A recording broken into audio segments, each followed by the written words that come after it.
Hello అండి అందరికీ. అందరూ ఎలా ఉన్నారు? అందరూ బాగున్నారు అనుకుంటున్నాము. మేము కూడా బాగున్నాము. ఈరోజు వచ్చేసి వేరే టాపిక్ మాట్లాడదాం అనుకుంటున్నానండి. ఎందుకంటే నేను రీసెంట్గా ఒక పెద్ద యూట్యూబర్, ఒక ఉమెన్, తను బాగా వీడియోస్ చేస్తుంది, కాదని కాదు. తన కింద వీడియోస్లో చాలా కామెంట్స్ ఎక్కువగా పెడుతూ ఉంటే అందరూ తెగ పొగుడుతుంటే ఒక పర్సన్ ఎవరో మెసేజ్ రాశారు. అందులో తప్పుగా ఆయన ఏం రాయలేదు, నేను ఇక్కడ యాడ్ చేస్తాను తర్వాత చూడండి.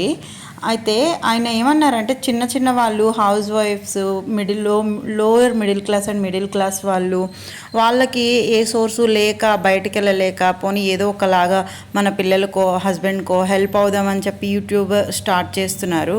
అలాంటి వాళ్ళకి ఏదైనా కొంచెం సపోర్ట్ ఇవ్వండి. వీళ్ళకి ఆల్రెడీ డబ్బులు ఉన్నాయి, వీళ్ళు ఆల్రెడీ సంపాదిస్తున్నారు, వీళ్ళకి ఆల్రెడీ ల్యాక్స్లో సబ్స్క్రైబర్స్ ఉన్నారు. కొత్త వాళ్ళంటే సింపుల్గా ఇగ్నోర్ చేసేస్తారు. అదే పెద్ద పెద్ద యూట్యూబర్స్ అంటే అంతమంది సబ్స్క్రైబర్స్ని ఇస్తారు అని చెప్పేసి నాకు అనిపించింది. నిజమే కదా, కరెక్ట్ అనేసి. ఎందుకంటే నేను తప్పు పట్టట్లేదు ఎవరిని. కంటెంట్ ఉంటే ఇస్తాము, కంటెంట్ ఉంటే ఎందుకు చేయమని ఎవరైనా అంటారు. కొంతమంది అమ్మాయిలు చేసే దాంట్లో ఏం కంటెంట్ ఉంటుందండి, ఊరికే డాన్స్ చేస్తారు. అందరినీ అనను, కొంతమంది అయినా ల్యాక్స్లో వ్యూస్ ఉంటాయి.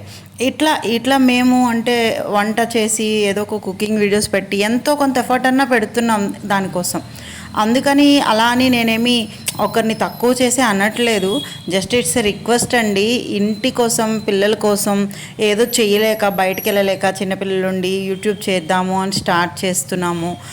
మా అందరినీ కాదు, చుట్టాల్లో కూడా అండి సపోర్ట్ ఇవ్వరు. వన్స్ ఏదైనా చేద్దాం అనిపిస్తే ఇగ్నోర్ చేసేస్తారు.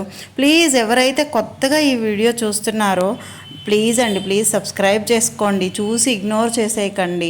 సబ్స్క్రైబ్ చేసుకొని మమ్మల్ని సపోర్ట్ చేయండి. హౌస్ వైఫ్స్గా ఏదో ఒకటి చేద్దాము అని స్టార్ట్ చేసాం రీసెంట్గా. నా మాటలు ఎవరికైనా హర్ట్ చేస్తే రియల్లీ సారీ అండి. And please subscribe our channel. Thank you for the watching. By by.